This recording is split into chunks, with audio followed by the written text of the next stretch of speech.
Assalamualaikum warahmatullahi wabarakatuh.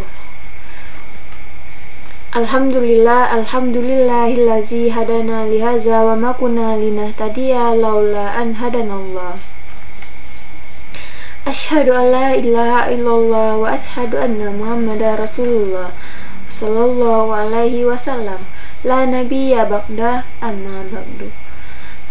Baiklah, perkenalkan, nama saya Suci Rahmawati, NIM 2521131. Di sini saya akan membuat video tentang ujian akhir semester dengan mata kuliah jaringan nirkabel. Di sini saya akan membahas 3 sub materi. Yang pertama itu ada materi tentang antena jaringan komputer, yang kedua internet satelit, dan yang terakhir yang ketiga yaitu jaringan seluler. Baiklah, saya akan membahas satu persatu materi tersebut. Yang pertama, saya akan membahas tentang materi yaitu antena jaringan komputer. Antena jaringan komputer ini ialah sebuah perangkat yang digunakan untuk mengirim dan menerima sinyal komunikasi atau sinyal radio atau gelombang elektromagnetik dalam sebuah jaringan. Antena ini penting dalam memungkinkan perangkat-perangkat seperti router atau access point untuk berkomunikasi secara nirkabel dengan perangkat lain dalam jaringan. Antena jaringan komputer ini memiliki beberapa jenis umum yang digunakan dalam jaringan komputer. Yang pertama itu ada omnidirectional antena atau antena omnidireksional.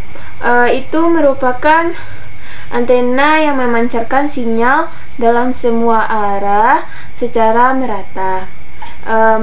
Antena ini menyediakan cakupan yang luas ke segala arah, yang cocok untuk aplikasi yang mencakup area atau jangkauan yang luas tanpa memerlukan penyesuaian arah yang spesifik. Yang kedua itu ada direksional antena atau antena direksional. Antena ini memfokuskan kita pada energi gelombang radio ke arah tertentu, menyediakan cakupan yang terpusat di satu arah atau arahnya terpusat. Aplikasi yang cocok digunakan untuk antena ini yaitu contohnya yaitu antena parabola atau panel yang digunakan untuk mengarahkan sinyal ke titik-titik spesifik dalam jarak yang jauh. Yang ketiga itu ada antena isotropik. Antena isotropik ini secara teoritis memancarkan atau menerima energi elektromagnetik dengan intensitas yang sama dalam semua arah atau segala arah. Antena ini menyediakan cakupan yang sama di semua arah. Yang aplikasi yang cocok untuk ini yaitu aplikasi yang membutuhkan jangkauan yang merata. Itu 3 jenis antena yang umum digunakan dalam jaringan komputer. Yang kedua itu ada karakteristik antena. Antena ini memiliki beberapa karakteristik penting dalam jaringan komputer, yaitu antara lain yaitu ada frekuensi. Frekuensi ini merupakan jumlah siklus per detik dari gelombang elektromagnetik yang dipancarkan atau diterima oleh antena.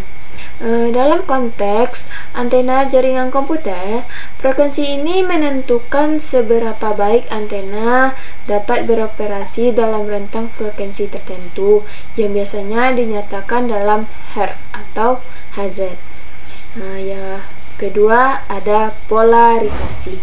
Polarisasi ini merujuk pada arah getaran medan elektromagnetik dari gelombang radio yang dipancarkan atau diterima oleh antena.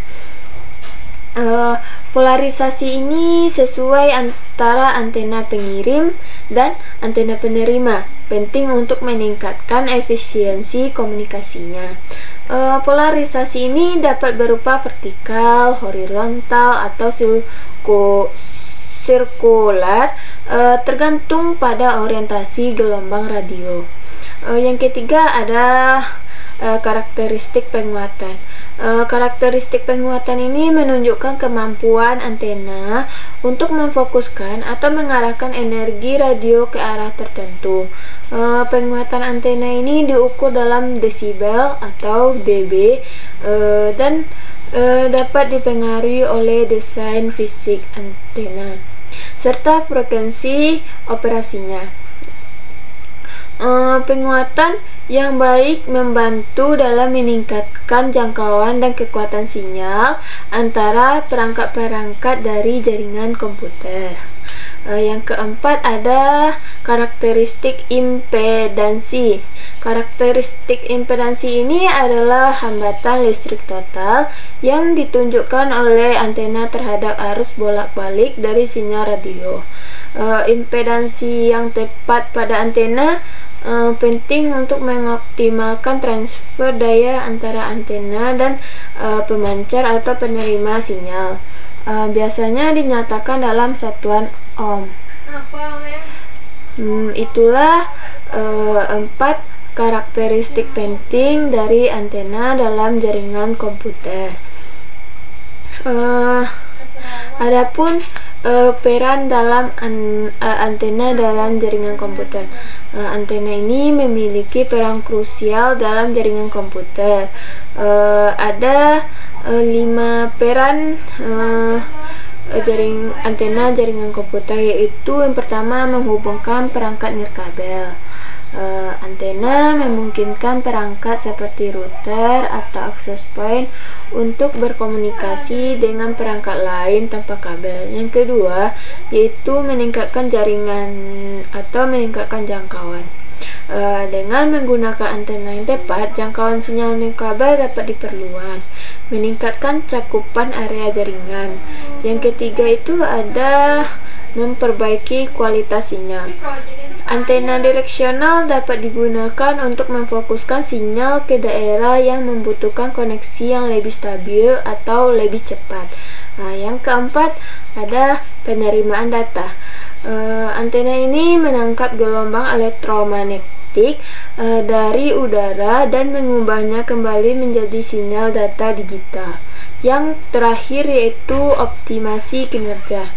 Optimasi kinerja ini dengan memilih antena yang sesuai kinerja jaringan nirkabel dapat dioptimalkan sesuai kebutuhan spesifik lingkungan atau penggunaan.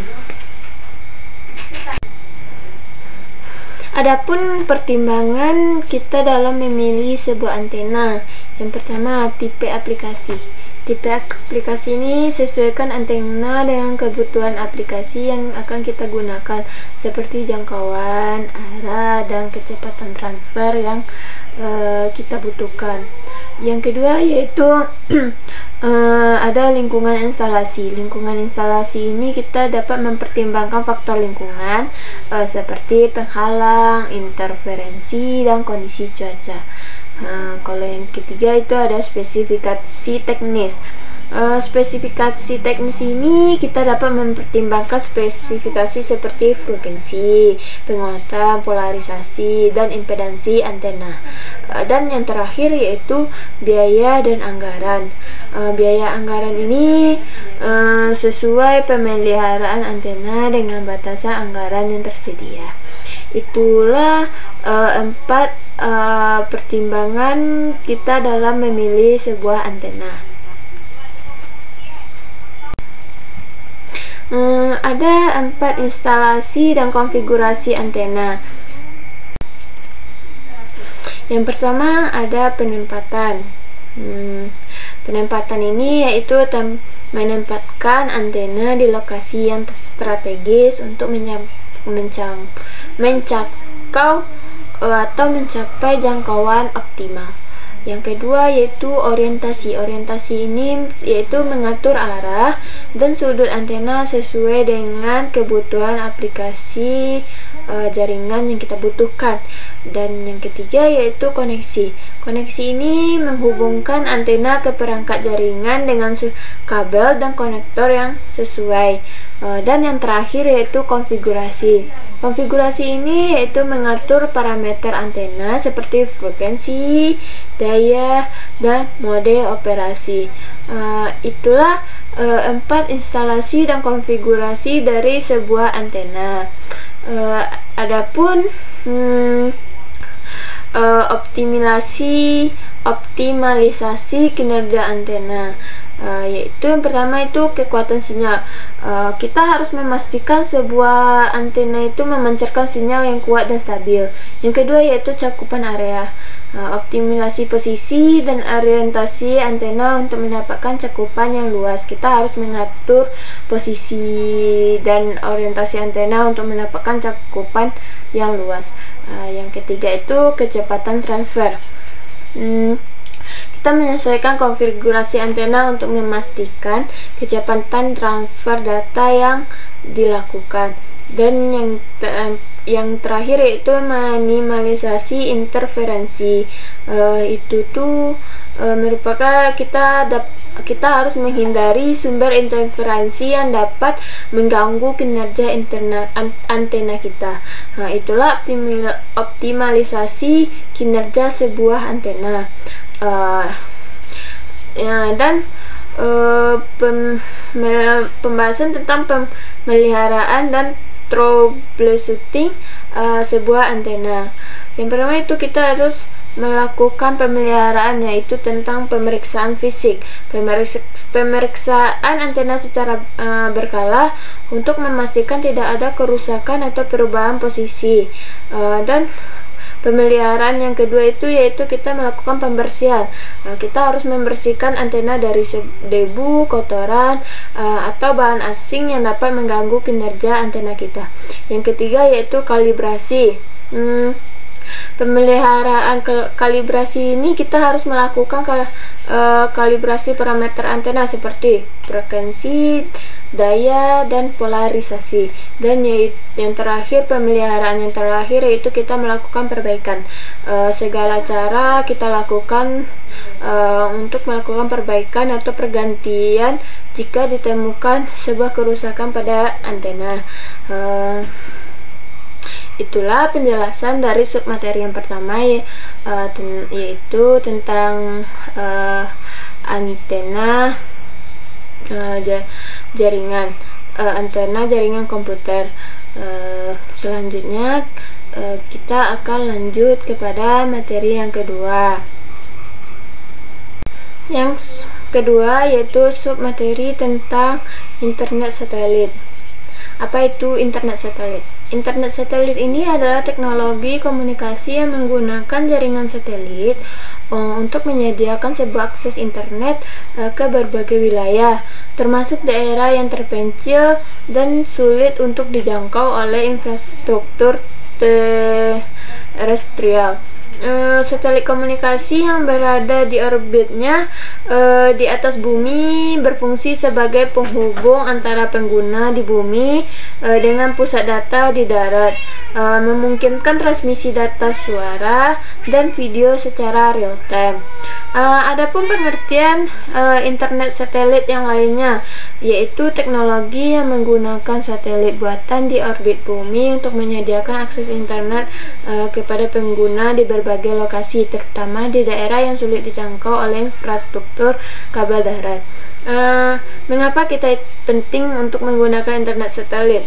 Yang pertama, kita memungkinkan akses internet di daerah terpencil dan pedalaman yang sulit dijangkau oleh infrastruktur darat.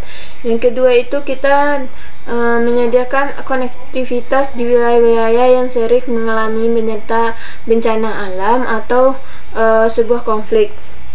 Dan yang terakhir, kita dapat mendorong pengembangan ekonomi dan pendidikan dengan memperluas akses internet. Adapun penjelasan yang lebih detail tentang internet satelit. Yang pertama, cara kerja internet satelit.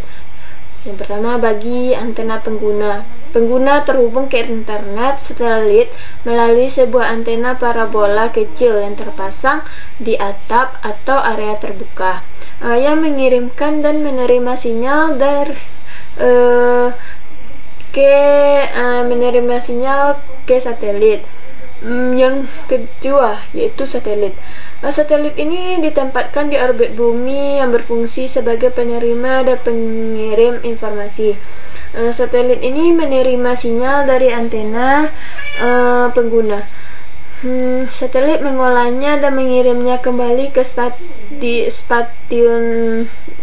stasiun darat yang terhubung ke jaringan inti internet. Dan yang terakhir yaitu stasiun darat. Yaitu stasiun darat ini menerima sinyal dari satelit dan menghubungkannya ke infrastruktur jaringan inti seperti koneksi ke internet global. Itu penjelasan tentang cara kerja internet satelit. Adapun secara detail tentang bagaimana internet ini bekerja, internet satelit ini bekerja, sinyal internet dari pengguna dikirimkan melalui antena tanah atau ground station ke satelit di orbit. Setelah menerima sinyal ini, mengolahnya dan kemudian mengirimkannya kembali ke stasiun darat. Stasiun darat ini meneruskan sinyal tersebut ke jaringan internet global melalui pusat data. Kita dapat menyebut teknologi yang digunakan seperti modulasi digital untuk mengirim data, serta perangkat keras dan perangkat lunak yang diperlukan untuk mengelola dan mengoptimalkan sebuah koneksi. Adapun teknologi dan perangkat pada internet satelit. Yang pertama yaitu modulasi dan demodulasi. Sinyal digital dikirim melalui modulasi digital yang mengubah data menjadi bentuk yang dapat ditransmisikan melalui gelombang elektromagnetik. Dan yang kedua itu yaitu perangkat satelit. Satelit internet memiliki sistem pemrosesan yang canggih untuk mengelola lalu lintas data dari dan ke berbagai antena menggunakan di permukaan bumi.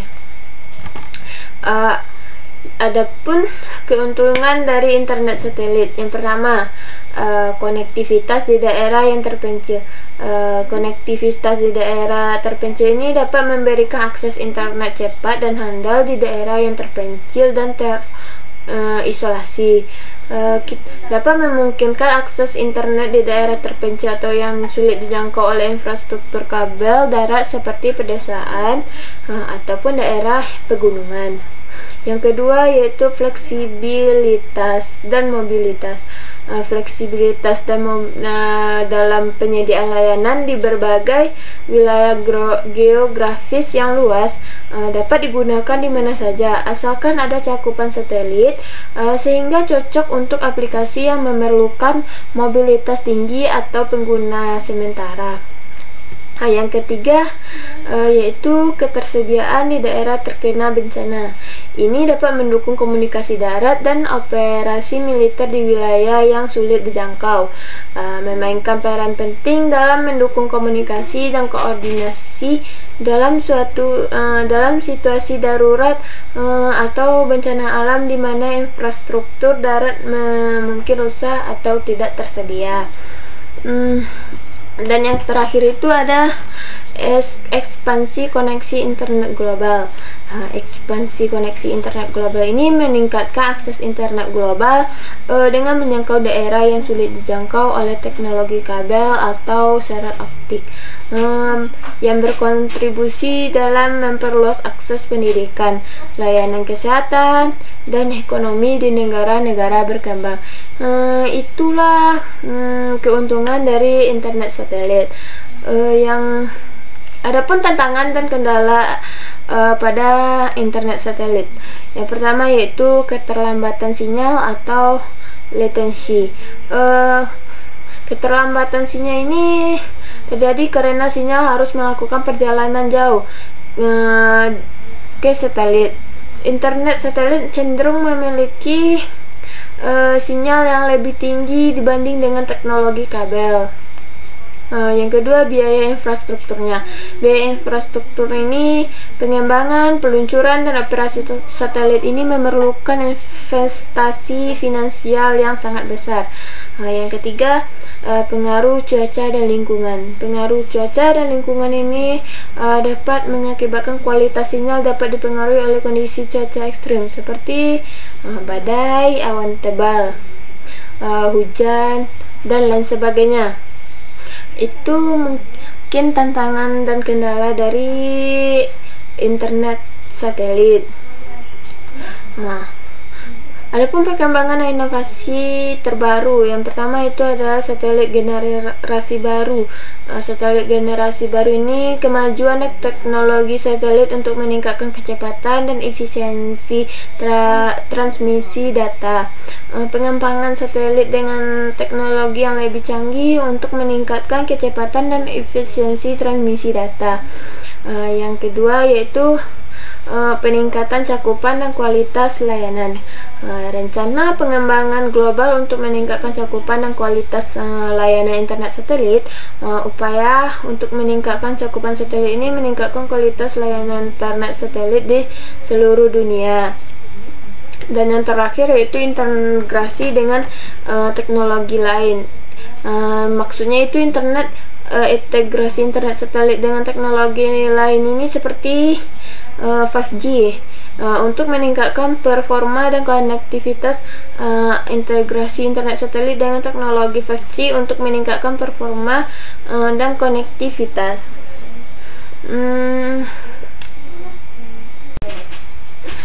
Aplikasi internet satelit. Adapun aplikasi internet satelit, yang pertama itu komunikasi jarak jauh. Komunikasi jarak jauh ini, internet satelit memungkinkan konektivitas di daerah terpencil dan wilayah yang sulit dijangkau oleh sebuah jaringan terestrial. Hal ini sangat bermanfaat untuk komunikasi di daerah yang jauh dari infrastruktur telekomunikasi. Yang kedua yaitu layanan penyiaran. Layanan penyiaran ini, satelit dapat dimanfaatkan untuk menyiarkan konten televisi, radio, maupun multimedia ke seluruh wilayah dengan cakupan yang sangat luas. Layanan penyiaran ini berguna untuk menjangkau masyarakat di daerah rural atau masyarakat di daerah pedalaman. Yang ketiga ada navigasi dan pelacakan. Navigasi dan pelacakan ini, jaringan satelit memungkinkan layanan navigasi global, pelacakan kendaraan, dan pemantauan sumber daya alam. Ini bermanfaat untuk logistik, transportasi, dan pengelolaan lingkungan. Dan terakhir yaitu komunikasi darurat. Pada saat ini terjadi banyak bencana alam dan situasi darurat. Internet satelit dapat menjadi solusi komunikasi andal karena tidak tergantung pada infrastruktur terestrial yang mungkin rusak. Itulah aplikasi internet satelit yang dapat kita gunakan. Adapun dampak ekonomi dan sosial dari internet satelit. Adopsi sebuah teknologi internet satelit membawa dampak signifikan baik secara ekonomi maupun sosial. Kehadiran jaringan internet global yang terjangkau secara geografis ini membuka peluang besar bagi pengembang bisnis dan meningkatkan inklusi digital di seluruh dunia. Dampak sosial juga sangat transformatif. Akses internet yang merata dapat meningkatkan kualitas pendidikan, kesehatan, dan layanan publik di daerah terpencil. Hal ini berpotensi mengurangi kesenjangan digital dan mendorong inklusi sosial. Sehingga dapat disimpulkan bahwa internet satelit telah mengubah landscape komunikasi global. Teknologi ini menawarkan konektivitas internet yang luas, andal, dan terakses di seluruh dunia, termasuk daerah yang terpencil. Itulah materi tentang internet satelit. Dan yang terakhir yaitu submateri tentang jaringan seluler.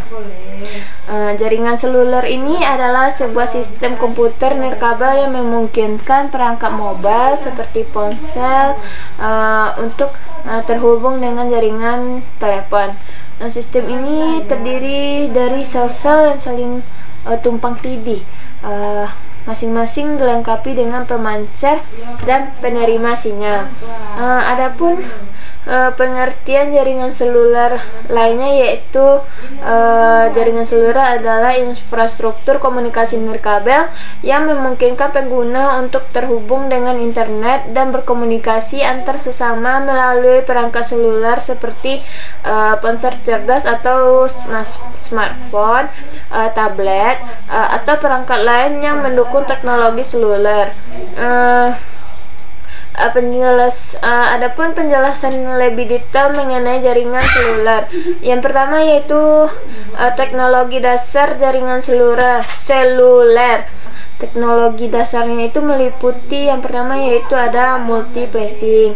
Multiplexing ini yaitu teknologi yang memungkinkan beberapa pengguna berbagai saluran komunikasi secara efisien. Contohnya yaitu FDMA yaitu Frequency Division Multiple Access, dan CMDA yaitu Code Division Multiple Access.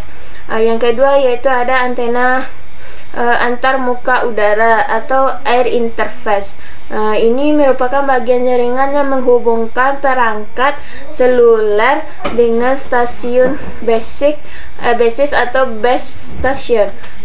Protokol yang umum digunakannya yaitu GSM atau Global System for Mobile Communication. Yang kedua yaitu CDMA 2000 dan LTE.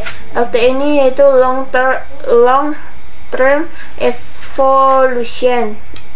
Itulah teknologi dasar yang digunakan oleh jaringan seluler. Adapun komponen utama dari jaringan seluler. Yang pertama yaitu stasiun basis atau base station.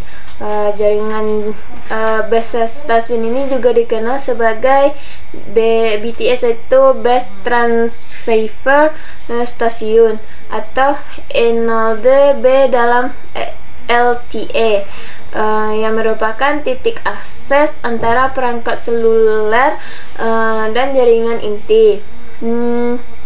Stasiun basis ini melayani wilayah tertentu dan mengelola komunikasi dengan perangkat seluler di area cakupannya.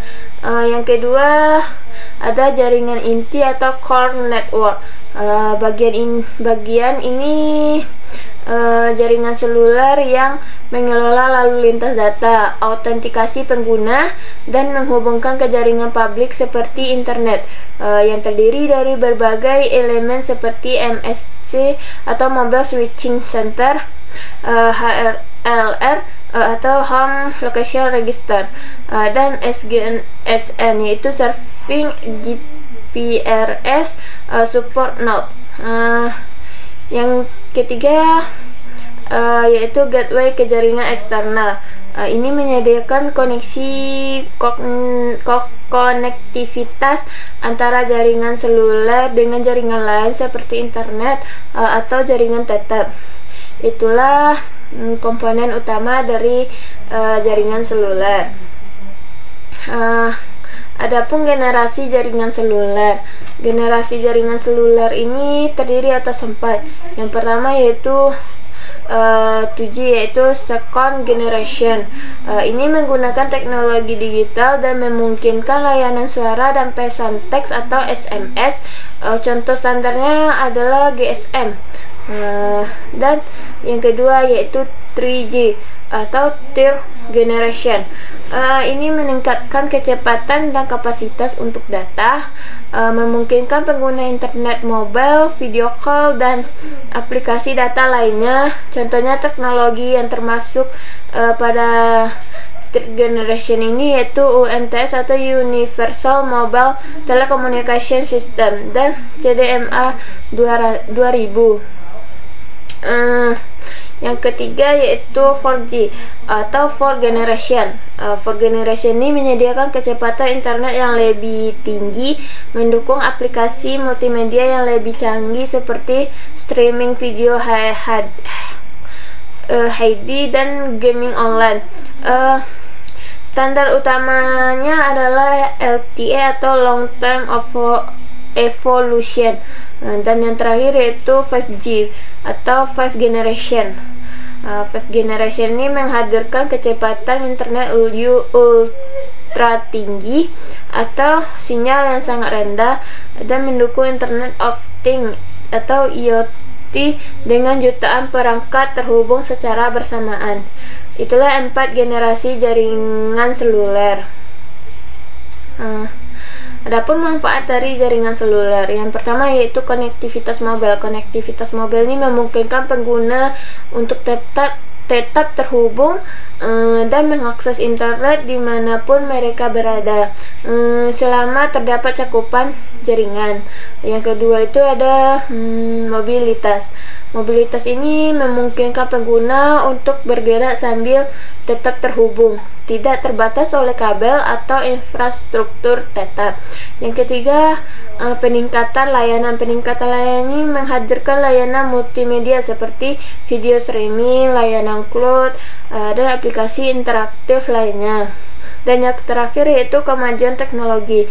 Kemajuan teknologi ini didukung untuk inovasi baru seperti IoT, kendaraan otonom, dan komputasi awam mobile. Itu manfaat jaringan seluler. Adapun tantangan dan isu yang terjadi pada jaringan seluler, yang pertama yaitu cakupan dan kapasitas.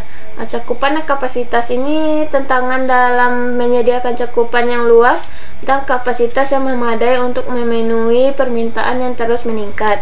Yang kedua yaitu keamanan. Tantangan dalam keamanan ini yaitu perlindungan terhadap serangan cyber dan privasi data pengguna. Yang ketiga yaitu regulasi. Regulasi ini tantangannya yaitu kebijakan dan regulasi mengatur spektrum frekuensi dan penggunaan infrastruktur. Adapun 3 prinsip kerja dari jaringan seluler. Yang pertama yaitu seluler. Jaringan seluler ini terbagi menjadi sel-sel kecil yang disebut sel. Setiap sel memiliki stasiun pangkalan yang memungkinkan pengguna untuk terhubung ke sebuah jaringan. Yang kedua yaitu frekuensi dan kanal. Setiap sel menggunakan frekuensi dan kanal yang berbeda untuk menghindari interferensi. Perangkat berpindah dari satu sel ke sel lain secara otomatis.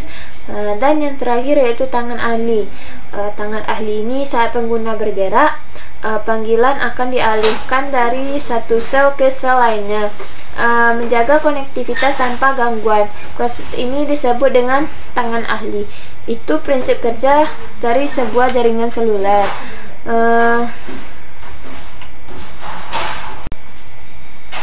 Adapun regulasi dan standarisasi dari jaringan seluler. Yang pertama regulasi. Regulasi ini jaringan selulernya diatur oleh badan-badan regulasi nasional dan internasional, seperti Kementerian Komunikasi dan Informatika di Indonesia.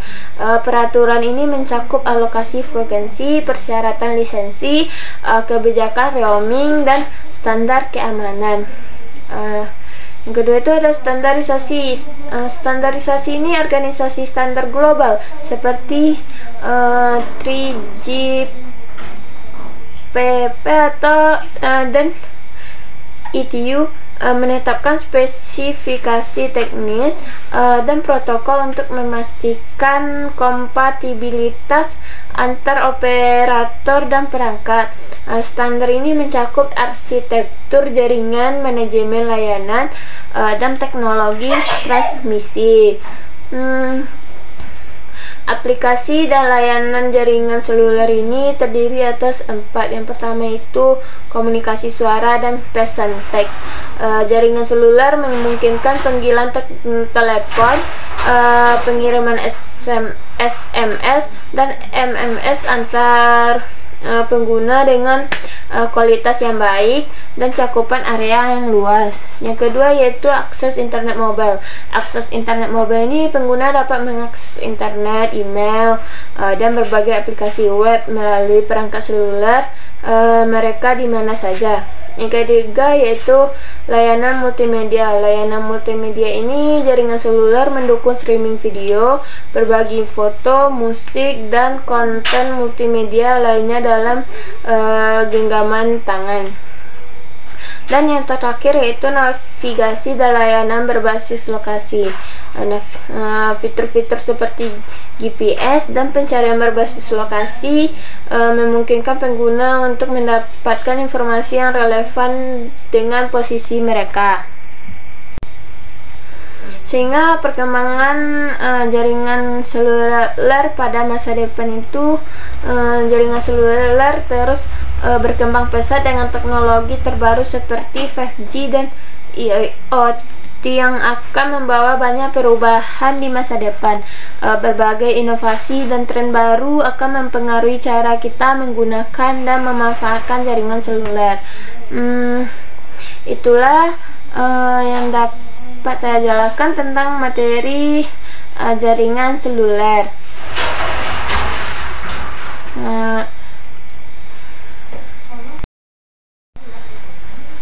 Baiklah, itulah sedikit penjelasan saya tentang submateri. Yang pertama itu antena jaringan komputer, yang kedua internet satelit, dan yang terakhir jaringan seluler. Sekian yang dapat saya sampaikan dan saya jelaskan tentang materi tersebut. Kalau ada salah dan janggal, saya mohon maaf.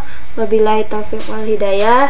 Wassalamualaikum warahmatullahi wabarakatuh.